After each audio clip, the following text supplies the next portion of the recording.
뉴욕시 지하철 범죄가 끊이지 않는 가운데 하루 사이에 강도, 폭행, 칼부림 사건이 연달아 발생해 시민들의 우려가 커지고 있습니다. 미동부를 강타했던 허리케인 샌디 10주년을 맞아 뉴욕시가 기후변화에 대응하기 위한 대형 프로젝트를 시작했습니다. 낸시 펠로시 연방 하원의장 남편인 폴 펠로시가 샌프란시스코에 위치한 자택에서 괴한의 습격을 받았습니다. 11월 1일부터 뉴욕시에서 구인 광고를 내려면 급여 범위를 명시해야 합니다. 이상은 TKC 뉴스데스크 오늘의 주요 소식입니다. 우리가 뉴욕시의 주인입니다. 이번 11월에 여러분의 투표가 우리의 미래를 결정합니다. 인종정의위원회는 뉴욕시 헌법에 해당하는 뉴욕시 헌장에 3가지 변경을 제안했습니다. 투표용지를 뒷면으로 넘겨 다음의 안건에 찬성 또는 반대 투표를 해주세요. 모든 뉴욕 주민을 위해 정의와 평등을 증진하는 가치선언문 추가, 그러한 가치를 지지하고 증진하기 위한 위원회 창설, 실생활비 측정, 자세한 내용은 nyc.gov/racialjustice에서 확인해주세요. 이번 11월 투표를 통해 여러분의 목소리를 내주세요. 사전투표는 10월 29일에 실시되며 선거일은 11월 8일입니다. 뉴욕시에서 후원하였습니다. 유나이티드 헬스케어는 40년 이상 메디케어 수혜자들에게 서비스를 제공해온 미국 최대의 메디케어 어드밴티지 플랜 건강보험 회사입니다. 유나이티드 헬스케어의 한국어 서비스팀은 다양한 혜택 및 수백여 개의 처방약을 코페이먼트 제로로 제공하는 향상된 2023년 메디케어 플랜을 쉽게 선택하실 수 있도록 도와드립니다. 연례 가입 기간이 12월 7일에 마감됩니다. 1877-718-3682, 1877-718-3682로 전화하십시오. 시청자 여러분 안녕하십니까? 10월 28일 금요일 TKC 뉴스데스크 첫 소식입니다. 뉴욕시 지하철 범죄가 끊이지 않는 가운데 하루 사이에 강도, 폭행, 칼부림 사건이 연달아 발생해 시민들의 우려가 커지고 있습니다. 어제 오후 맨해튼 어퍼웨스트 사이드의 96번 가역에서 1번 트레인에서 78세 노인이 음악을 줄여달라고 요구했다 폭행당하는 사건이 발생했습니다. 뉴욕시경은 2명의 범인들이 피해 노인의 얼굴을 가격했다고 밝혔으며 현재 용의자 조사에 나섰습니다. 이어 오후 3시경에는 알트레인 우드헤븐 블러버드 메자닌에서 5명의 여성이 한 여성을 폭행하고 지갑 등을 빼서 달아난 사건이 발생했습니다. 피해 여성 지갑에는 직불카드 및 신분증이 들어있었고 사건이 발생하고 나서 약 $200 상당의 카드 결제가 발생한 것으로 파악됐습니다. 오늘 오전 4시 35분경에는 할렘 125스트릿역에서 43세 남성이 말다툼 중 칼에 찔리는 사건이 발생했습니다. 피해 남성이 어떤 이유로 말다툼에 휘말렸는지는 조사된 바가 없으며 경찰은 범인 수색에 나섰습니다. 이번 사건의 피해자들은 모두 생명에는 지장이 없는 것으로 나타났지만 지하철 범죄가 줄어들 기미가 보이지 않아 시민들의 불안은 더욱 커지고 있습니다. 한편 뉴욕시는 지하철 범죄가 전년 대비 42%나 급증해 이에 대응하기 위해 경찰 인력과 감시 카메라를 확충하겠다고 밝힌 바 있습니다. 미동부를 강타했던 허리케인 샌디 10주년을 맞아 뉴욕시가 기후변화에 대응하기 위한 대형 프로젝트를 시작했습니다. 지난 26일 에릭 아담스 뉴욕시장은 허리케인 샌디 10주년을 맞아 로어 맨해튼 해안가에 대규모 홍수 방벽 설치를 발표하고 착공식을 개최했습니다. 아담스 시장은 이날 샌디 피해가 집중됐던 맨하탄 로어 이스트에서 브루클린 브릿지와 맨하탄 브릿지, 몽고메리 스트릿으로 이어지는 해안가에 홍수방벽을 설치하는 BMCR 프로젝트 착공식을 가졌습니다. 접었다 펼칠 수 있는 방식의 홍수방벽으로 지역 주민들의 해안가 접근성이 획기적으로 개선되는 것은 물론 해수면 상승, 폭풍, 해일 등에 따른 홍수 발생 시 4만 4천 명이 넘는 지역 주민들을 재해로부터 보호할 수 있습니다. 이 외에도 다양한 기후변화에 대응하고 피해 사각지대에 놓인 사람들을 구제하기 위한 기후에 강한 커뮤니티 프로그램 시행 계획과 여러 지역의 피해 복구를 위한 $85억 지원 요청과 연방정책 개혁을 발표했습니다. 아담스 시장은 설계부터 시공까지 신속한 진행을 위해서는 주의원의 협업이 필요하다고 전했습니다. 2012년 10월 말 허리케인 샌디로 뉴욕시는 맨해튼 저지대가 침수되고 뉴저지 해안의 롤러코스터가 붕괴되는가 하면 라과디아 공항이 잠기고 오염수가 넘쳐 건물 지하로 흘러드는 등 $627억 이르는 막대한 경제적 손실을 입었습니다. 낸시 펠로시 연방 하원의장 남편인 폴 펠로시가 샌프란시스코에 위치한 자택에서 괴한의 습격을 받았습니다.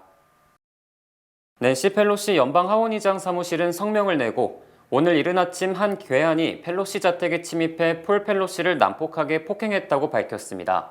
올해 82살 폴 펠로시는 병원으로 후송돼 치료를 받고 완전히 회복할 것으로 예상됩니다. 사건 당시 낸시 펠로시 의장은 집에 없었으며 경찰은 용의자를 구금해 정확한 범행 동기 등에 대해 조사를 벌이고 있습니다. 11월 8일 치러지는 중간선거를 앞두고 펠로시 의장은 전국을 돌며 선거자금 모금, 그리고 지원 유세를 이어가고 있습니다. 11월 1일부터 뉴욕시에서 구인 광고를 내려면 급여 범위를 명시해야 합니다.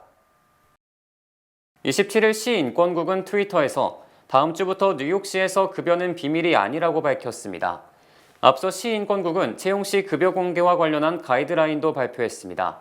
이는 시의회가 지난 4월 통과시킨 연봉공개 조례 수정안에 따른 것입니다. 4인 이상 규모 기업은 채용 공고에 연봉 범위를 공개해야 합니다. 급여 범위를 넓게 잡는 것은 가능하지만 최소, 최대 급여만 공개하는 것은 안 됩니다. 협상 가능성이 없는 시급제 일자리일 경우 정확한 시급을 구인 광고에 포함해야 합니다. 뉴욕시가 할로윈데이를 가장 잘 즐길 수 있는 도시로 선정됐습니다. 할로윈데이가 다가오면서 월렛허브는 할로윈데이를 가장 잘 즐길 수 있는 도시 10개 순위를 발표했으며 뉴욕시가 1위를 차지했습니다. 이어 샌프란시스코와 마이애미가 3위를 기록했고 뉴저지는 7위를 기록했습니다. 이번 순위는 할로윈 행사에 참여하는 사람들이 얼마나 쉽고 친근하게 할로윈데이를 즐길 수 있는지와 해당 지역의 날씨를 기준으로 선정됐습니다. 구글 데이터베이스에 따르면 이번 할로윈 시즌 가장 많이 검색된 코스튬 상위 10개 중 1위는 마녀 의상이 차지했습니다. 이어 스파이더맨과 공룡 코스튬이 2위와 3위를 기록했고 해적 카우보이, 할리퀸 등이 그 뒤를 이었습니다. 그동안 뉴욕시에서는 매년 할로윈데이를 더욱 풍성하게 즐길 수 있는 다양한 길거리 퍼레이드와 공연들이 함께해왔습니다. 올해에는 작년보다 더 많은 관광객들도 함께할 것으로 예상돼 이번 할로윈데이는 많은 사람들이 즐길 수 있는 연휴가 될 것으로 전망됩니다. 강제 퇴거 소송을 당한 뉴욕시 세입자 대부분이 법으로 보장된 무료 법률 지원을 받지 않는 것으로 드러났습니다. 인터넷 매체 더시티는 법원 자료를 인용해 올해 뉴욕시 퇴거 소송에서 변호사의 조력을 받고 있는 세입자는 36%에 그친 반면 임대인은 변호사 동반 비율이 98%에 달했습니다. 특히 세입자의 변호사 동반 비율은 점차 줄어들어 지난 9월에 제기된 퇴거 소송 중 변호사 조력을 받은 세입자는 6%로 급감했습니다. 현재 뉴욕시 조례에 따르면 연소득이 연방 빈곤선의 200% 미만인 모든 저소득 세입자는 퇴거 소송에서 무료로 변호사 지원을 받을 수 있으며 대략 퇴거 소송을 당한 세입자의 80%가 무료 지원 기준에 속합니다.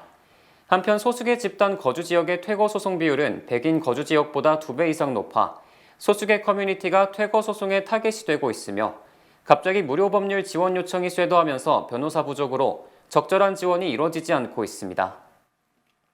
가국현 작가와 정철 작가의 개인전이 내달 리버사이드 갤러리에서 개최됩니다. 가국현 작가와 정철 작가의 개인전이 11월 1일부터 14일까지 리버사이드 갤러리에서 개최되며 오프닝 리셉션은 11월 5일 토요일 5시부터 7시까지 열립니다. 이번 개인전에서는 가국현 작가의 구상과 추상을 가진 연금술, 정철 작가의 기운의 조율을 각각 제1전 시실과 제2전 시실에서 선보입니다. 가국현 작가는 전시에서 한국 도자기를 주요 주제로 선택했는데 해외 미술박람회에 갔을 때 한국의 아름다움이 세계적 수준이라는 것을 깨달았기 때문이라고 설명했습니다. 가국현 작가는 그동안 서울, 대전, 파리, 메트로폴리탄 지역에서 갤러리 코리아, 갤러리 크리스틴, 현대미술관 등에서 총 28개의 개인전을 열어왔습니다. 한편 정철 작가는 추상적인 표현을 통해 토지와 사람들의 관계에 대한 풍경을 만드는 화가입니다. 전시회 제목인 기운의 조율은 토지가 동양 전통에서 사람들에게 가져다주는 에너지를 시사합니다. 정철 작가는 여태 30회 이상의 개인전과 300여 개의 그룹전을 개최해왔습니다. 이번 개인전은 리버사이드 갤러리에서 월요일부터 토요일까지 오전 10시부터 7시까지 관람할 수 있습니다. 뉴욕 주지사 선거에서 리젤딘 공화당 후보가 캐시 호컬 주지사를 맹추격하자 바이든 대통령이 호컬 등 민주당 인사에 대한 지원 사격에 나섰습니다. 바이든 대통령은 어제 뉴욕지 시라큐스의 한 커뮤니티 칼리지를 방문해 호컬 주지사의 영접을 받고 호컬 주지사에 대한 지지를 당부했습니다. 바이든 대통령은 호컬 주지사의 손을 잡고 귓속말을 나누는 등 다정한 모습을 연출했고 찰스 슈머 연방 상원 민주당 대표도 바이든 대통령을 영접했습니다. 바이든 대통령이 시라큐스를 방문한 것은 최근 여론조사에서 캐시 호컬 주지사와 리젤딘 공화당 후보의 격차가 6.1%로 줄어드는 등 호컬의 재선 가도에 빨간불이 켜졌기 때문입니다. 지난 2020년 대선 당시 바이든 대통령은 뉴욕주에서 트럼프 전 대통령을 23%라는 큰 표차로 앞섰으며 뉴욕주는 미국 50개 주 중 민주당 지지층이 가장 두꺼운 주로 분석됩니다. 하지만 이번 주지사 선거에서는 격차가 사상 최대로 줄어들면서 재선이 위험할 수도 있다는 관측이 제기되자 바이든 대통령이 뉴욕주를 방문한 것으로 풀이됩니다. 호컬 주지사 외에도 민주당 하원선거 대책위원장인 션 패트릭 멜로니 하원의원도 허드슨밸리 지역구에서 공화당 도전자인 아이클 로러와의 격차가 점점 줄어드는 등 민주당이 뉴욕주에서 고전을 치르고 있습니다. 특히 최근 미국 반도체 회사 마이크론이 1,000억 달러를 투입해 새 반도체 공장을 짓게 되는 시라큐스 북쪽 클레이 지역은 공화당 후보인 브랜던 윌리엄스가 민주당 후보 프랜시스 코너를 앞서고 있습니다. 미국 정부가 북한이 미국이나 동맹국에 핵공격을 하면 정권의 종말을 맞을 것이라고 강력하게 경고했습니다. 국방부가 어제 발표한 2022 핵태세 보고서에서 북한이 중국과 러시아에는 못 미치지만 미국과 동맹국에는 억지 측면에서 난제가 되고 있다. 어떤 상황에서도 북한 핵공격을 용납할 수 없다고 강조했습니다. 국방부는 김정은이 핵무기를 사용하고도 살아남을 수 있는 시나리오는 없다. 북한이 미국이나 동맹국, 파트너에게 핵공격을 하는 것은 용납할 수 없으며 정권의 종말을 맞게 될 것이라고 적시했습니다. 국방부는 또 북한이 핵을 사용하지 않더라도 동아시아에서 신속한 전략적 공격을 감행할 수 있다.